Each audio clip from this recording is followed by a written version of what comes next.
Turn with me in your Bibles, if you will, to Exodus. Exodus chapter 2, beginning at verse 1. Exodus chapter 2, beginning at verse 1. It is also found printed in fullness in the bulletins. And there are pew Bibles floating around if you need them.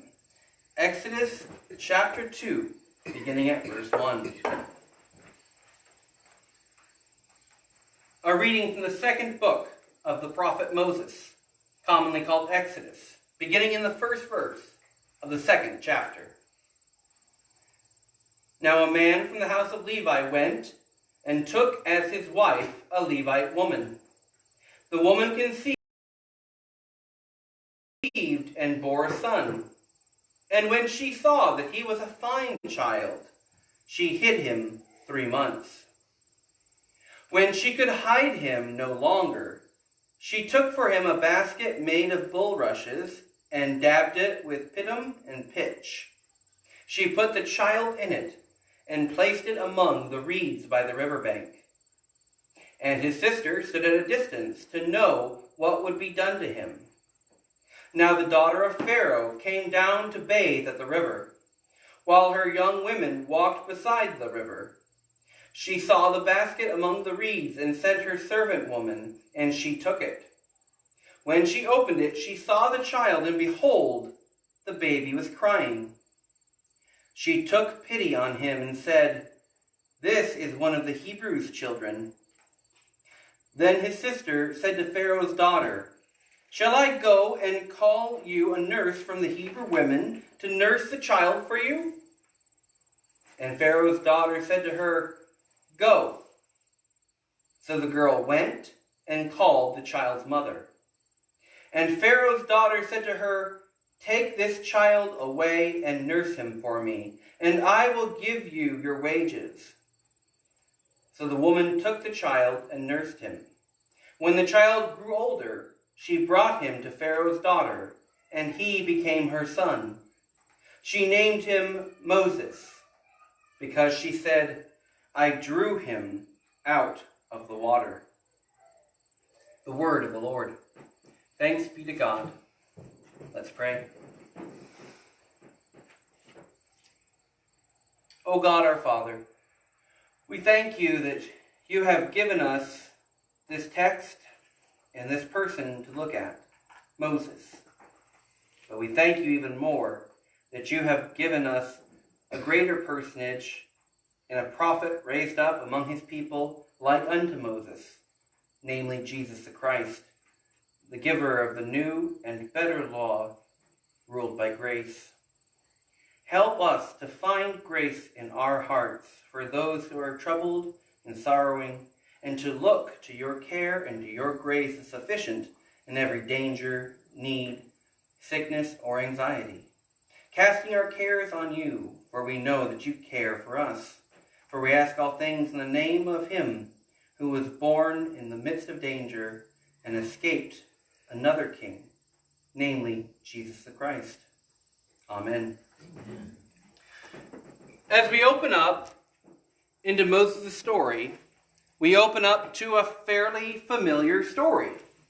We've got a king who's hunting a child who has declared that all male children shall be removed, and who is being hid or guarded or removed for his safety. No, I didn't turn you to the wrong book. We're not in Matthew. We're in Exodus. But you might be forgiven for thinking we were in Matthew. It sounds a lot like the slaughter of the innocents at Bethlehem, doesn't it?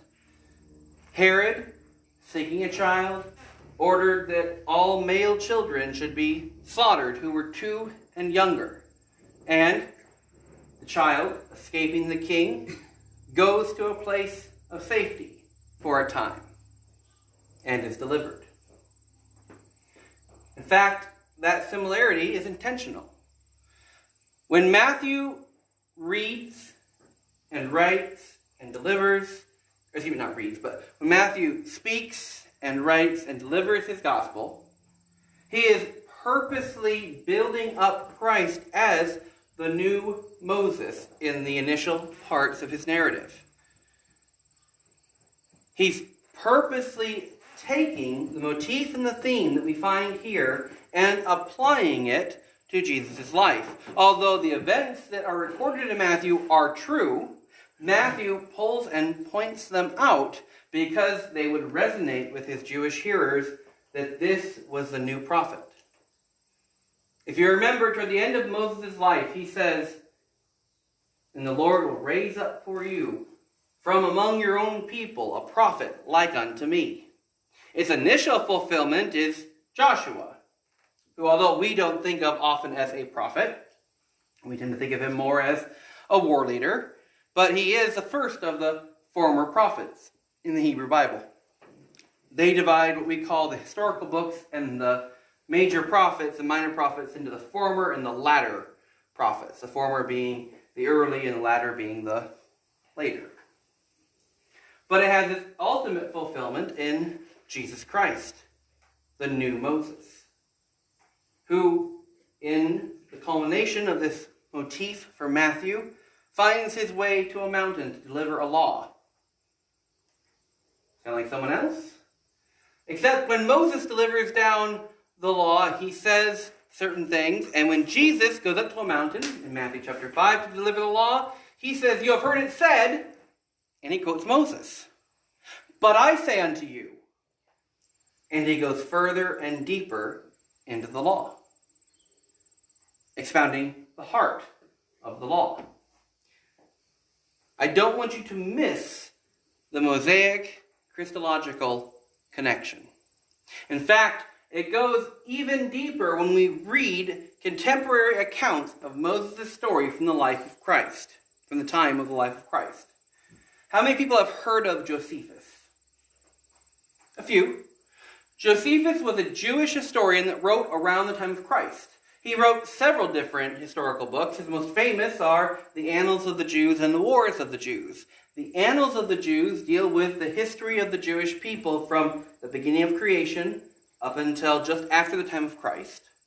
And the Wars of the Jews deal with the wars that developed around the Roman occupation and later their expansion of the Hasmoneans and their conquest with the final, or the penultimate, war with the Romans. But in his Annals of the Jews, Josephus, who was a contemporary of Christ, who lived around the same time as Christ, who wrote around the same time as Christ, gives us a glimpse of what people heard when they heard the Moses story. Now you may say, "Pastor, what do you mean when people thought of when they heard the Moses story? Don't we have it written down right here? Isn't this the Moses story?" Yes and no. How many of you, as you grew up, were shocked to find that the wise men don't come at the same time as the shepherds? Or that they're in two different accounts, and the wise men are in Matthew and the shepherds are in Luke? Or that the virgin birth is in Luke, and it's hinted at in Matthew, but we get it from a different perspective in Matthew. When we talk about the infancy of Christ, we tend to accumulate all these together because of how we hear the story. We have the text to read just fine, but that's not how we hear it. When we read the text of Christ's birth, we have other ideas that flood into our head beyond what just the text is saying. Because we fill in based on what we have heard and seen within our culture.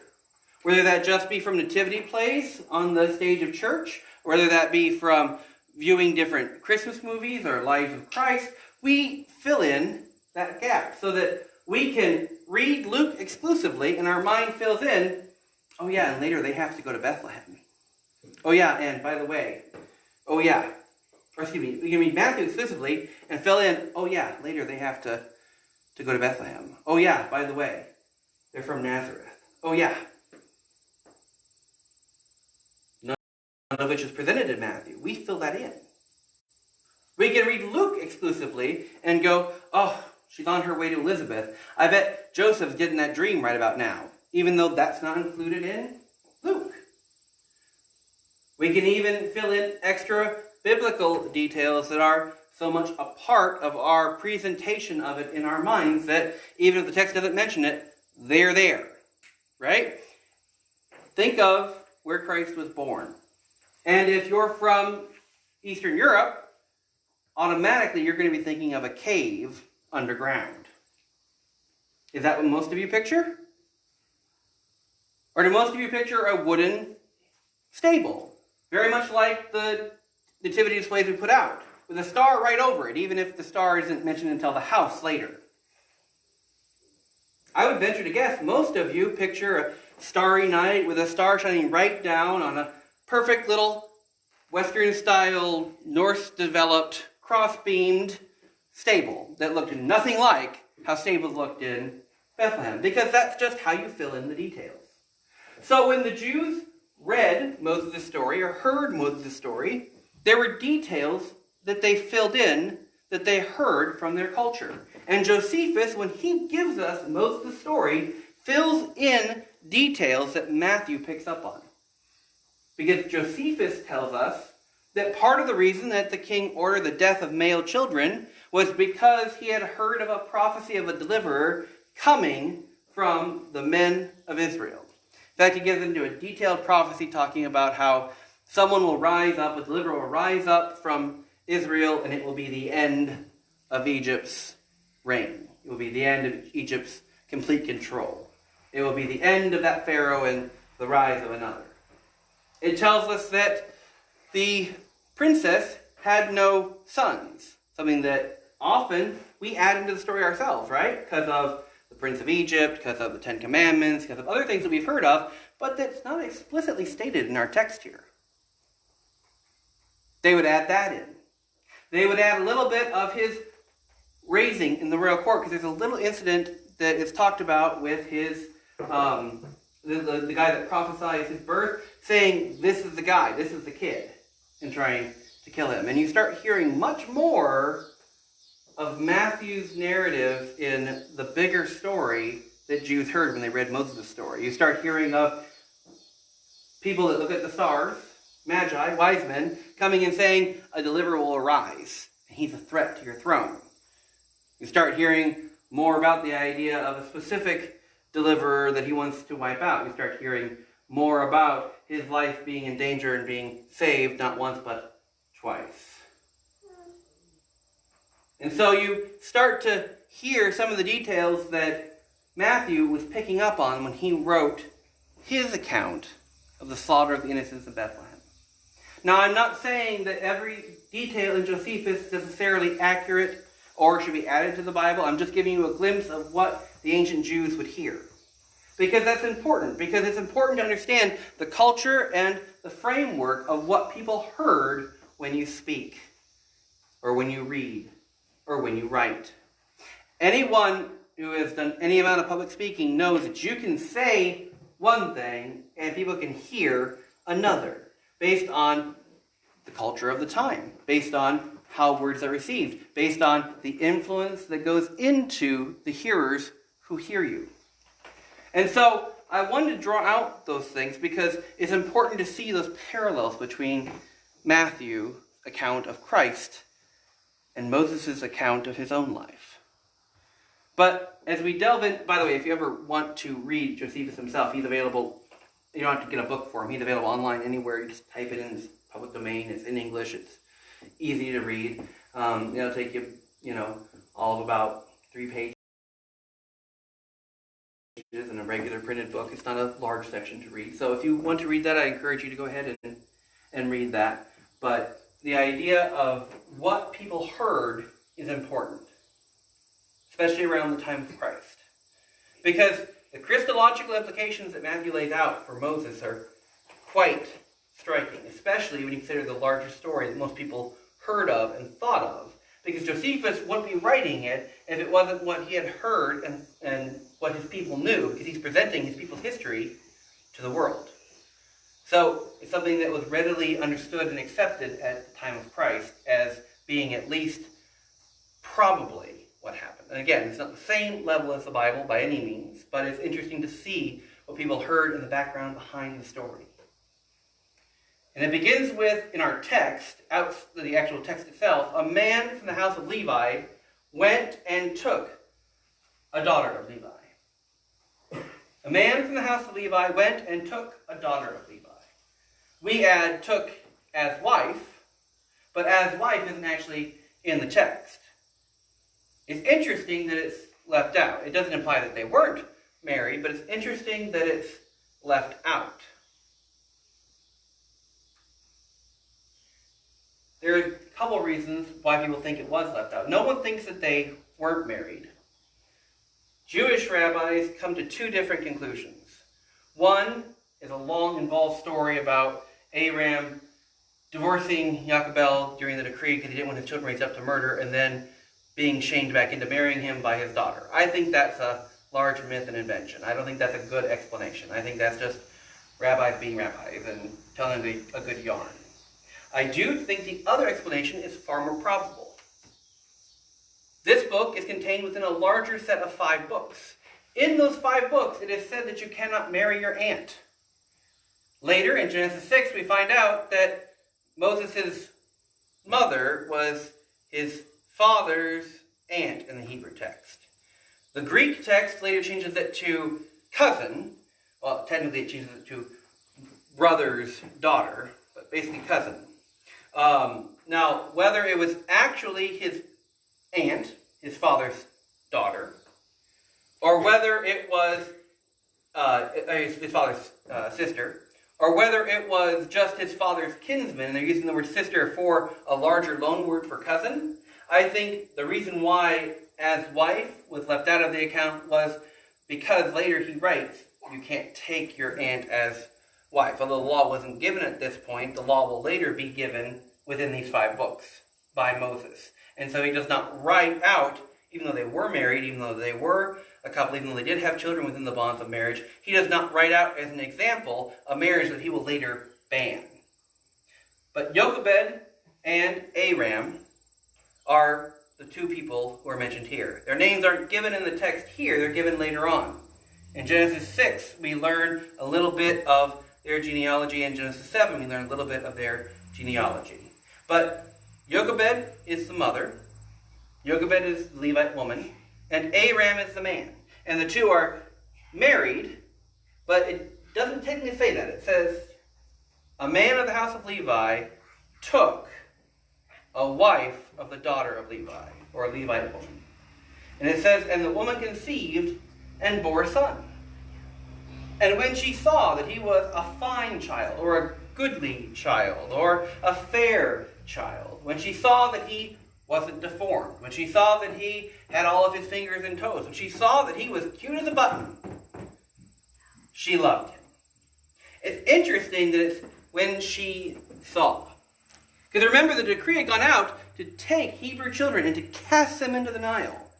I wonder if she was almost hoping for a child that wouldn't survive, she wouldn't have to do it. Almost hoping that it would be a deformed child that wouldn't survive. Almost hoping for a child that was not fine, was not goodly, was not completely healthy. Because then the decision would be taken out of her hands. Then the exposure would seem more like mercy than murder. Then it wouldn't have to be a decision she and her husband would have to make. But she conceives and bears in a time of great danger, and when she bears a child, she sees he's all good. Aram says, yep, counted him twice. 10 fingers, 10 toes, all settled. Now they have a decision to make. It's neither a daughter, nor is it deformed. It is a goodly, a fine, a healthy boy. It's going to live unless they follow out the decree. Now you may say, what kind of mother would hope that their child wouldn't live? One that's not sure, faced with a decision between cast your children into the river or we'll kill you all. One that has to choose between the 2 children she already has, along with her husband and herself, or the other. One that has to decide, am I going to give in to the fear of man? Or am I going to give God the proper fear and respect he deserves and preserve life? And when she sees that he's a fine boy, a goodly boy, a healthy boy, she loves him. And she decides to hide him. And she hides him about 3 months. Now, this sounds fine in the text until you start to think about it. She hides him for 3 months. Why that long? First of all, if you're hiding him, why not hide him for a year? Why not hide him for 2? Why not hide him for 3? Why 3 months? Are they going to cry any more after 4 months? If you're hiding him already for 3 months, why then decide to cast him away? We learn that Aaron is 3 months older than Moses later on in the Exodus account. Aaron is his older brother. Aaron is 3 years older explicitly. The general age of weaning is 3 years. I believe there was probably 3 months between the child being born and Aaron being weaned. Now you may say, well, she could have weaned him longer. The general age isn't a rule of thumb. Why didn't she just keep on weaning Aaron, and then no one would suspect that her milk supply was still in practice? Because if she weaned off Aaron and her milk supply was still around, big red flag. Remember, privacy as we think of it was not common in the ancient world. It's not all that common in the third world right now. If you go to a different country, they have different ideas about general space. We Americans, we say, you know what? Fences make good neighbors. You know what? Give me my space. You know what? I love you, but I don't want you to touch me right now. I'm done. I'm done. Go to your father. I'm done. Touchdown. However, if you go to other countries, specifically I'm thinking of a story from a missionary in Indonesia, they're completely different. The idea of being alone is not something they value. The idea of space is not something they think of. The idea of privacy is not something that they hold very highly. In fact, this missionary went to a very rich member of the community, and he had built a beach house, a very nice beach house. So money was not the object. It was not the obstacle. It was a nice beach house, and it was about as far from the other beach house. So their window looked at the other guy's window, and their wall was right next to the other guy's wall, and their yards opened up to the other guy's yard. And the missionary, perplexed, goes, "What? I don't get it. Why did you build so close? Or did you have your house and he built next? Or what's the deal here?" And he goes, "No, he had his house standing, and I built right here." "Why?" "I didn't want him to get lonely. And I won't want to get lonely." The question seemed absurd to the rich man. Just as it seems absurd to us to build that closely unless you have to. The idea of doors also aren't something that existed all that commonly in the ancient world and don't exist all that commonly in the third world in certain countries. The idea of privacy in some ways is enforced in the sense of modesty, but it's enforced not with doors, not with barriers, not with separate rooms. It's enforced with looking away, with not talking about things that are shaming, with looking to the side, with looking down, and keep on talking. In fact, he was shocked to find that several times at doctors' offices, if it was a male doctor and a female patient, they would just turn and then just keep on talking with the exam, and then look down to see if there were shoes on yet, and then turn around again. The idea of privacy is just not something that they encourage. In the same way, in Egypt, especially in slave quarters, we cannot conceive of the lack of privacy that was available. The front door was a thing, but the front door was normally closed during the day. Ventilation and lighting were not something like we have now. The front door was open so that air could go through and light could shine through. Yes, there were back rooms, but with no doors on them, and if you spend a lot of time in the back rooms, it looks suspicious or rude or antisocial. And the fact that you would continue to produce a milk supply after you had weaned your child would be noticed, suspicious, as would just disappearing in the back for no reason and then coming forward. If you have a weaning child, you can say, "Come, Aaron, let's go wean." Oh, by the way, get the secret baby out. And we wean. At 3 years old, you can cover up his cries, right?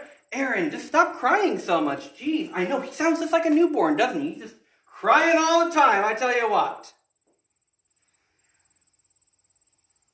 But I don't think it was necessarily her choice either to wean off Aaron. They were slaves under taskmasters. You're at home, you're weaning your child. Okay, it's 3, he's weaned. I want more time with him. Sorry, back in the field. I think the difference of 3 years is important between Moses and Aaron. It explains the 3 months in the story. I think if they had had the options that we had, there wouldn't be a need to put him in the Nile. I think if they had had the options that we had, they would have continued to try to secretly hide him in their house. In fact, secretly hiding him in this kind of environment was risky enough and quite a move of faith, but without a reason to cover up the crying, without a reason to cover up the continued milk supply, without a reason to go into a secluded room to nurse a secret baby that no one's supposed to know about, it just isn't feasible to continue to hide him. And so, once Aaron is weaned, I believe that's the cue for what are we going to do now? But I think it's important that they knew that they were on borrowed time and they did it anyway. If Aram and Jochebed had thought through their options and went, what's the most logical? Hiding someone for 3 months would just come up with, well, you know what? Aaron's going to get weaned pretty soon. You can't stay out of the field forever. We might as well just expose him now and just save ourselves some heartache. I mean, if you're looking at it logically and coldly, without faith, that would be the logical answer, right? And yet, they trusted in the Lord. And for that, they are commended in the great hall of faith in Hebrews 11. That both parents trusted and waited. And so, we can do 3 months. I don't know what we're going to do after 3 months, but we can do 3 months. So let's do 3 months. I don't know about you, but I struggle when faith decisions don't have logical ends that I can plan for. When it's, we've got a plan for 3 months, the planner in me goes, yeah, but what about after those 3 months? Okay, that's fine for now, but what about after? And it's fine to plan, but there's also a point of trust. They chose to fear God rather than man and did not expose their child. They took their own life and the lives of their children into their hands and came up with a plan to trust in God for 3 months. And when Aaron was weaned, they had to come up with a new plan. And so she takes bulrushes and she weaves a basket. Now, the word in the translation we have in front of us is basket. The actual word is the same word as used for the ark in Genesis 6. She weaves an ark, tavah. She weaves a basket and she pours over it pitch and bitumen. Also, same word is used in Genesis 6, which were poured over the ark to make sure that it was watertight. And then she sets it upon the Nile. Just as destruction came through water in the flood, so now, in Moses' next narrative, in his new book, that's not a complete book without the other 5, but is itself a different scroll of that book, we have not a universal and a global flood, but a personal flood. It may not have been all the souls of the world contained in that ark. It may not have been the 8 souls saved that started humanity again, but it was all the world to them. It was all the hope to them placed in that ark. As that ark carried their hope, their life, their future away in the waters that meant death to Moses. For if you remember, the command went out, if the Hebrews don't throw their own kids in, you, when you find out they have a baby boy, you go throw them in. It went out to all the people. The Egyptians themselves were to enforce the commandment, not just the guards, not just the midwives, not just the families, but the neighbors too.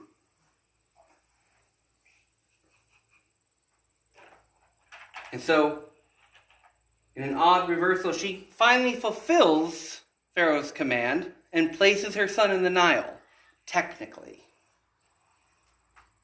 on an ark, made the same way that Noah made his ark. Waterproof, tight, carrying away her hope, her life, her future, and the future of her people. Indeed, in one sense, the future of the world. Imagine the world without Judaism and the Judeo-Christian ethic. Imagine the world without the 10 Commandments. Imagine the world without the lawgiver. Imagine the world without Noah. Without Moses. And as it sails, the little girl, Miriam, the oldest sister, is sent along to watch. It's interesting that Micah, in relating the birth of Israel, the birth of the nation, it mentions 3 figures, not 2. Micah mentions Moses, Aaron, and Miriam, Moses' sister. She is considered the progenitor, a founder of the nation, right along with Moses and his brother, the greatest prophet and the first high priest, and the sister that watched and guarded and led and sang, Miriam. In fact, in these opening chapters, women play a significant role. Just as the 12 brothers are mentioned at the beginning of Exodus, and these are the 12 brothers of Jacob, who form Israel, so too 12 women are mentioned in the first 2 chapters. The 2 midwives, the mother, Pharaoh's daughter, Miriam, Zipporah, and Zipporah's 7 sisters. So that 12 and 12 meet. Or maybe it's 6 sisters and 7 altogether. Numbers aren't my thing. But when you add them all together, it's 12. 12 women named and unnamed who appear and play significant roles within the life of Moses and the life of the nation. And as Moses floats away, Miriam stands by. And Miriam watches. And Miriam watches that boat, that ark, bearing away her life float. And as it floats and guides, it comes into a little lagoon. It comes into a little part of the Nile used for bathing. Probably for ritual bathing and ablution. But we'll get into that. And his sister stood at a distance to know what would be done with him. And as he's placed among the reeds, the same papyrus reeds that are used to make his basket, the weeds and the current divert into a pool, into a separate little outlet of the Nile. And the daughter of Pharaoh came down to bathe at the river, while her young women walked beside, and she saw a basket in among the reeds. Who is this young woman? Pharaoh's daughter, right? That's who she is. Well, more than likely, she's Hatshepsut. Has anyone ever heard the name Hatshepsut?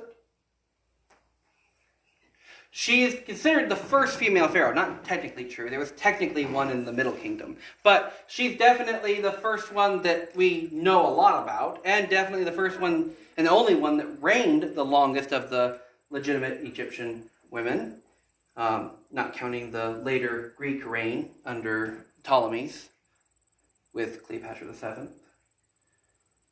But Hatshepsut is most likely Pharaoh's daughter here. Now, timing and looking at this is something that people debate and scholars debate, right? Mostly they come down to two different pharaohs, the time of Ramses in the 19th dynasty or the time of Moses in the 18th dynasty. I think it's the time of Moses in the 18th dynasty, and for these reasons. According to 1 Kings, during the 4th year of Solomon's reign, it had been so many years since the Exodus. You go back so many years and you get the 1440s. Now, 1445 is around the time you get, anywhere from 1440 to 1446, because it depends how you date when Solomon started. But in the 1440s. You go to Judges, and it said they had been in the land 300 years, and that roughly dates to around the 1440s. And then you start looking at King's lists, and you go, where do these details match up? And I get it. I've spent much time in the library, on the internet, in my books, studying. I get it. It's frustrating. It's easy to just go and throw your hands up. But here's the thing. Once you use the correct dating system, it really falls into place. And here's what I mean. Egyptians used a dating system that we would consider wacky. Right? So they used a dating system that was lunar. Okay, not so wacky, Jews used the lunar system, right? But you know what they used for the lunar system? The moon, who did thunk. You know what the Egyptians used for their lunar calendar? The rising of the Sirius constellation, which is drastically affected based on where you observe it. And then they had days that fell out that weren't counted in their calendar, and adapting that into the Julian calendar, which is the calendar we used before the Gregorian, and then from that into the Gregorian, takes a lot more math than this humanities person cares to deal with. But thankfully, scholars have done my work for me, because there is a minority position, but I think it's the correct position, of dating that calendar in the Sirius uprising not by how it would be observed from Thebes, which would be the capital of the New Kingdom, but from Memphis, which would be the old capital. And if you do that, the years shift by about 20 years. That's, again, crazy dating system. That's how different the dating system is based on how you observe it. But if you do that, they shift by about 20 years. And all of a sudden, the numbers start to make sense. Let's just take a round number of 1445. If the Exodus happened in 1445, then, which is what we get from 1 Kings and what we get from Judges, then Moses was about 80 at the Exodus, we are told. So 80 years back from that, about 1525, right? Look at the King's list and you don't find one. Right? Not a new king arising around that time. Under the Memphis system. Or the Theban system. 1526 to 1513 is what you get for Thutmose I if you use the Memphis system. And all of a sudden, you have a new king arising at the same time Moses would have been born. But it doesn't stop there. Thutmose I, the third pharaoh of the 18th dynasty, was not connected to the royal line. What do we know of Pharaoh? Pharaoh rose up and knew not Joseph, indicating that it was someone outside of the family that had previously ruled. Beyond the whole change of dynasty thing, the fact that he wasn't connected to the royal line but married in is another indicator that it's this guy. It doesn't stop there. He had 4 kids, originally. Then Amun Moses died. Wajid Moses died. Both sons gone. Then he had 2 daughters, Hatshepsut and Nefertiri. Nefertiri appears in one sarcophagi and then disappears, presumed died young, never mentioned again. So that all he's left with is one daughter to reign. That daughter is Hatshepsut. That daughter, if she found Moses and brought him in, would be presenting an heir from the gods to her father, which would solve the issue of the royal line. It was solved a different way when a lesser wife finally produced a son, Thutmose II, and he reigned jointly with Nefertiti for a while. Then Nefertiti reigns alone, and Thutmose III from another lesser wife rises up. Thutmose III later dies, and if you adjust based on the Memphis timeline, when does he die? 1445. Further, Nefertiti is wiped out of history, which explains why we have such a hard time with dating at this time, because... Hatshepsut. Hatshepsut dies, and she's evidently hurt. I've talked about this before. Discuss this. Amenemoses II reigns after him, and between Thutmose III and Amenemoses II, they try to erase her from history. They change names on stelas. They break out her face from carved statues. They try to remove her reign, which is like quite a decent reign.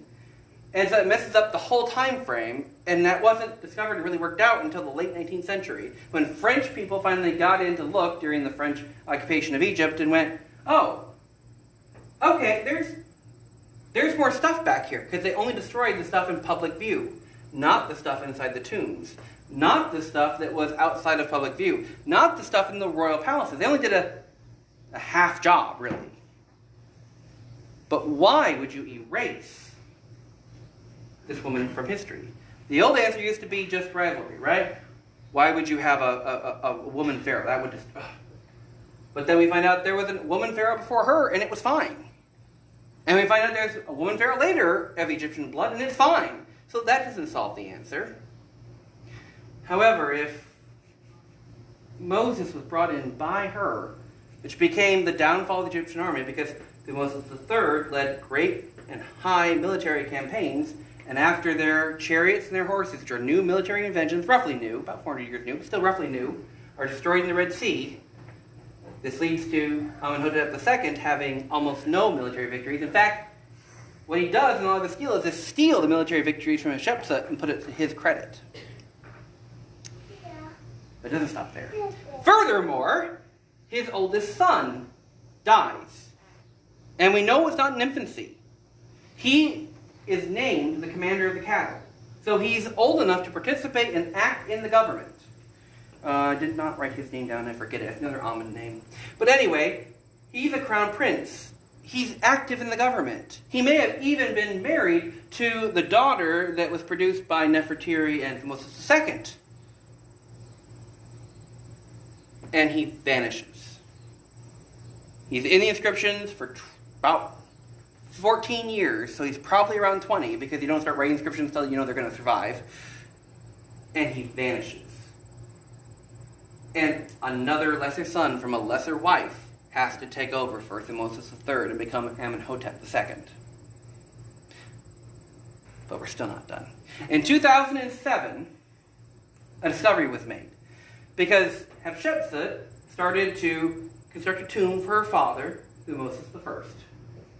And she made this great grand tomb for him. Then she made a tomb for herself, which was just a pharaoh's wife's tomb. But then she started reigning as pharaoh herself, and that tomb wasn't good enough. So then she destroyed that tomb and built another additional tomb next to her father's and redid her father's to make it grander.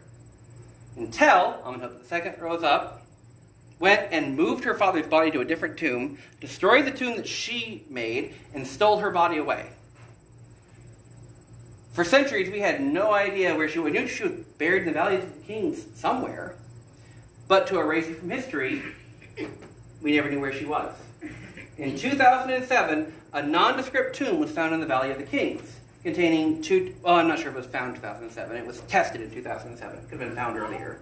But an undescript tomb was found in the Valley of the Kings, with two female mummies in it, and only one inscription. So it was One mummy who was identified and one mummy who was not. The mummy who was identified as the wet nurse to Hatshepsut. Now, that can mean the wet nurse who was the one who suckled Hatshepsut. It probably is the wet nurse used by Hatshepsut, a.k.a. Moses' mom. And then the other body was not identified until we have a cartouche, a small box containing a tooth of Hatshepsut. That molar was put into the mouth of the mummy, and it was a perfect match. Now, they could have done DNA tests to remove any doubt, but that would have destroyed the tooth. So they decided not to, but they thought it was a good enough match. So who is Pharaoh's daughter?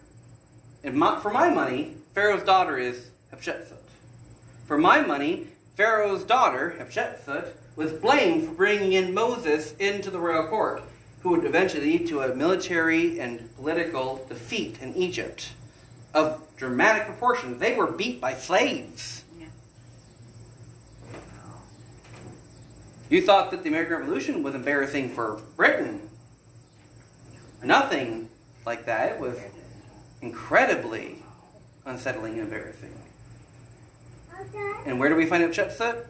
Buried with her wet nurse, which, as we'll find out in this text, is Moses' mom, who she hires for a wet nurse for Moses. It makes sense that this would be who she would be buried with if this is the reason why she was erased from history.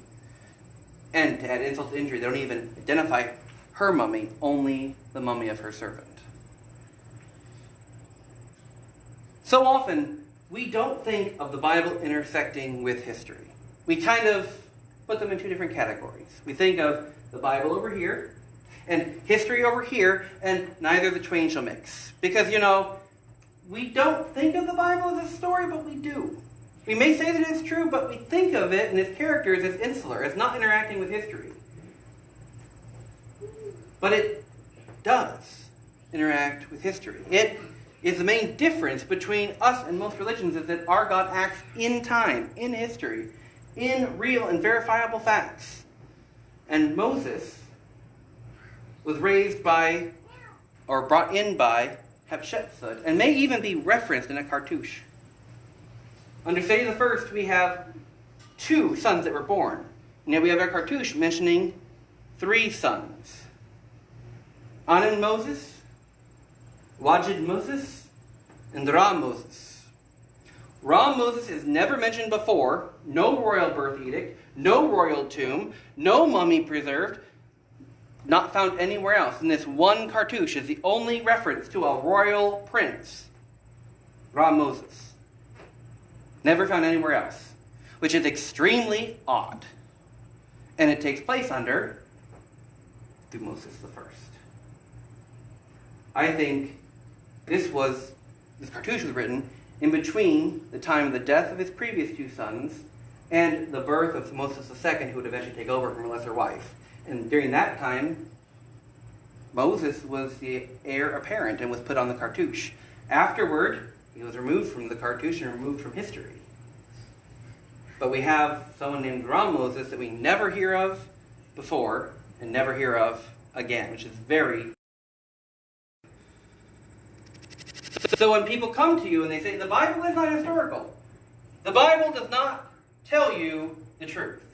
And oftentimes, those people that say that will try to look at the Exodus. Because, yeah, Egyptian history is weird and muddied, and Egyptologists change dating all the time. Which is why I had proof after proof after proof after proof. I wasn't trying to belabor the point. I was trying to answer it in case Egyptologists, again, go, different dating. Because there's more than just the dating to look at. The Bible is true and reliable and accurate. And those who try to say otherwise often end up getting proved wrong. When she comes down to bathe, she's actually doing something that would be required of Hatshepsut, because she was something called a god's wife. A god's wife was someone that was the high priestess over a certain high cult, probably Amun, but at this time it could have been a different god because the gods rose based on political parties. Seems weird to us, but that's how Egypt worked. And they would have to bathe, ritual ablution, in a pool. In fact, we have images carved on stone of this, of later Nefertiti's daughter going and doing the same thing when she became a god's wife. Also, First Chronicles mentions a Pharaoh's daughter in genealogy. We're not sure if it's this Pharaoh's daughter, but if it is, it makes sense the name it uses. She is called Ithiah, God's daughter. If her former surname and title was God's wife, it makes sense that they would change that name, that surname in the Hebrew Bible, to still connect her but honor the truth that she's not God's wife but God's daughter. That's found in 1 Chronicles chapter 6, by the way, if you're looking. But the idea that we can't identify who this was, I mean, to throw our hands up in the air, is false. We know exactly who this was. This was a woman of courage and renown.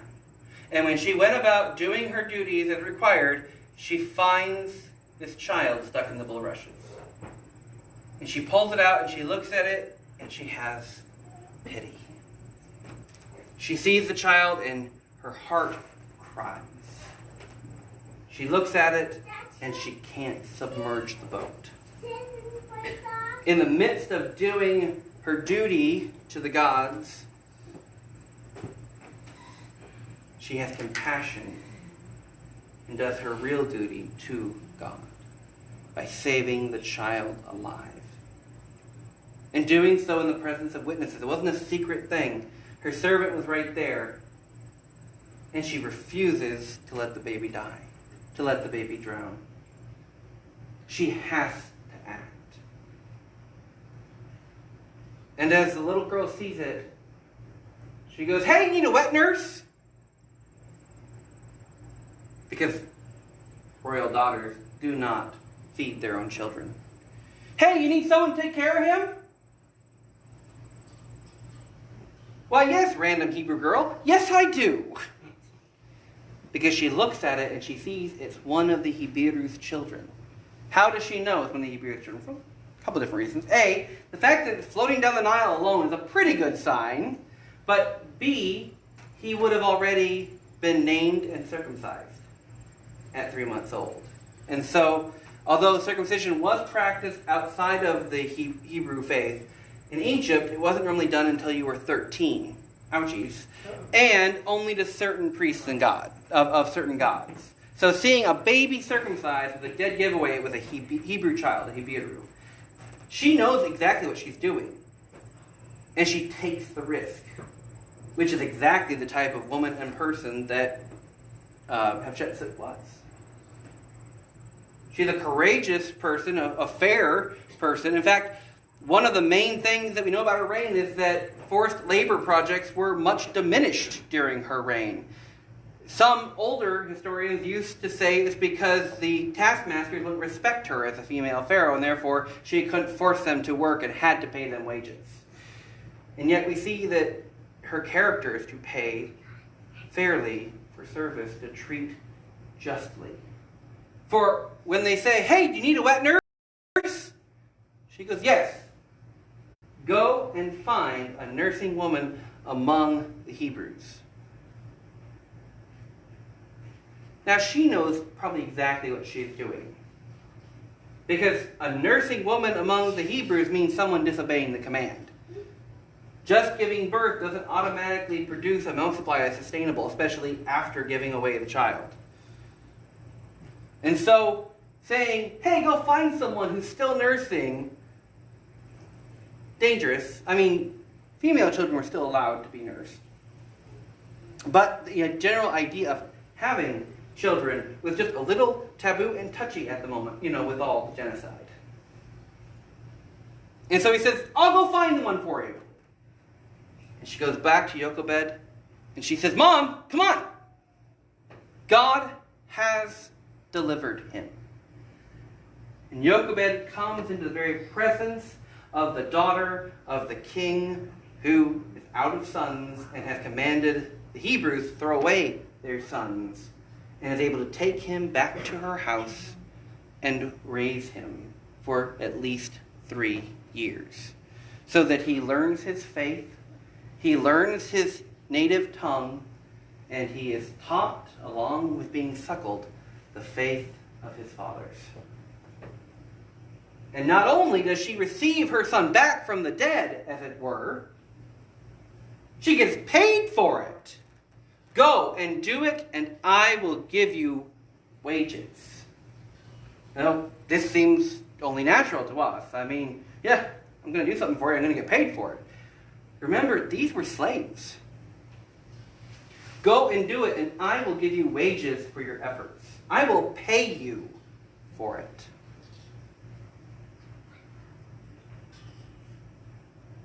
Their simple act of faith in hiding 3 months is rewarded by God over abundantly blessing them with their child back from the dead, as it were, with their child back into their arms after they had said goodbye and sent it away. Not only that, I will give you money so that you can raise your other children to a higher level of care. Feed them more. Help them more so that they can grow too. I will bless you with your child back and bless you again to provide for your service. And if the identification of that mummy is right, Jochebed was even honored with a royal burial and honors as a mummified corpse within the tomb of kings, because of the care she provided one of the princes of Egypt who was her own son. God works all things together for good for those who are called according to his purpose. And that's easy to say when you know the end of the story. But 3 months ago, when they were looking at a healthy baby boy crying his lungs out, 3 months and 8 days later, when they were trying to circumcise that boy and keep it quiet, it's a lot harder to look at those circumstances and go, God's got it. It's a lot easier to go, oh dear, oh dear, oh dear, oh dear, what are we doing? But we walk by faith and not by sight, which does not mean we walk as fools. They had a plan. They weren't just laying him out there going, come at us. They were hiding him. They were trying to keep it secret. They were timing it with the suckling of their other son.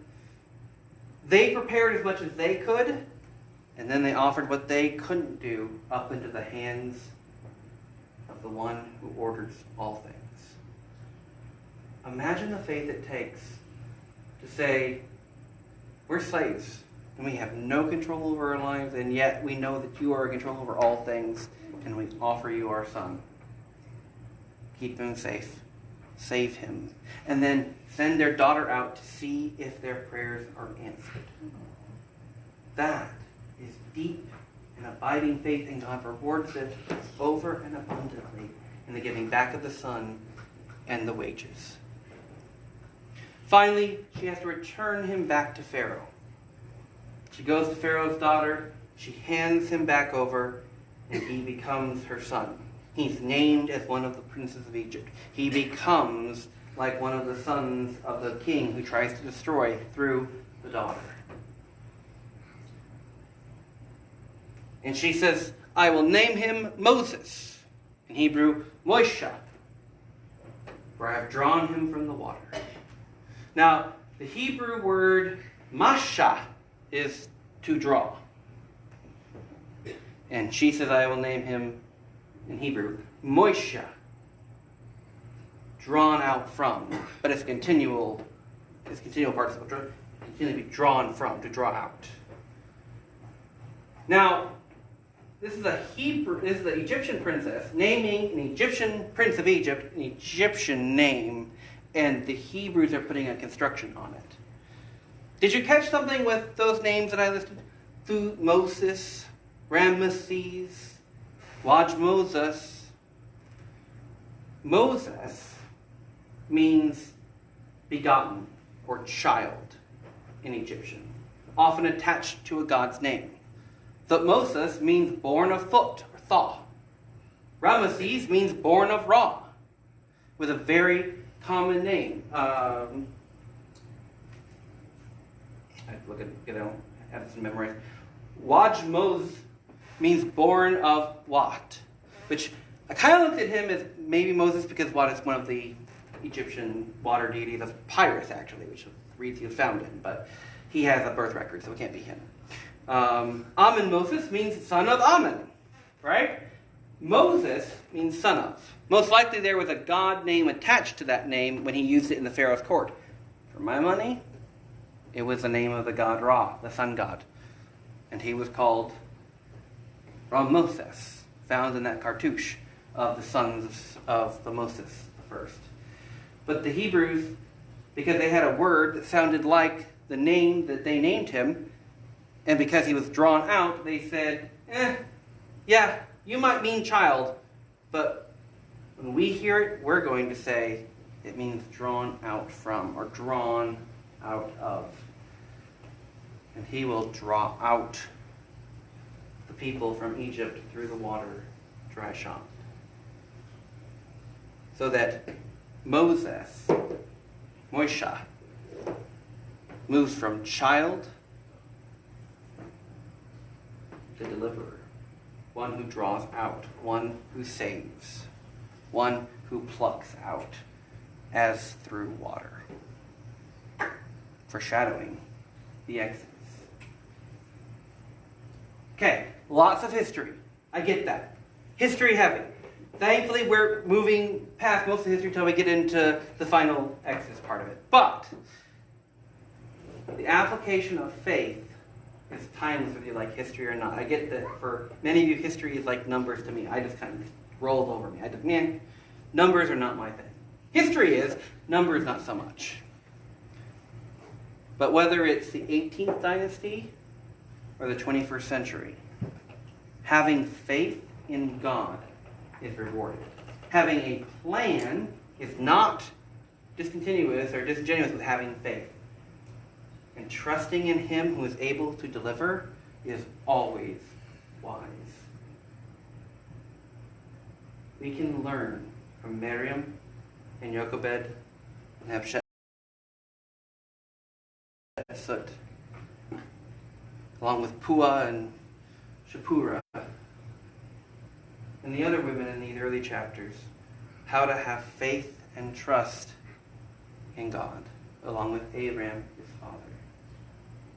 Because it takes a lot to trust God when everything cries danger and death. But we have the one who guides us through death into life. He has done it, Jesus Christ, his only begotten Son. He's done it with Moses, and he is doing it with each of us as we are drawn from the kingdom of darkness into the kingdom of his marvelous light. As we pass over dry shod through death into life, following our leader, our Moshe, our Moses, Jesus, the deliverer, Jesus who will save his people from their sins. Which is also a connection Matthew makes in Matthew chapter 1. Let us pray. Lord of time, potentate of history, we know that you work in the lives of men. Help us to have faith when our sight can only see the negative. Help us to have joy and hope when all around us screams despair. And help us to remember the outcome and the outworking of our faith, knowing that Jesus Christ, the pioneer of our faith, has gone before us, and that he suffered discipline as a son as well. Help us when under the hand of discipline not to despair. Help us when under the hand of hardship not to harden our hearts. And help us to always look to you, our deliverer and our Savior, to draw us from the miry depths of the waters of our sins and into the kingdom of your marvelous light, where we reign as sons of the Son, princes of the high King of the kingdom of God. In his name and in yours we pray, as we offer and present also these offerings to you. Amen. Vicki, do you want to click the offering for us? Can I throw things around? Right?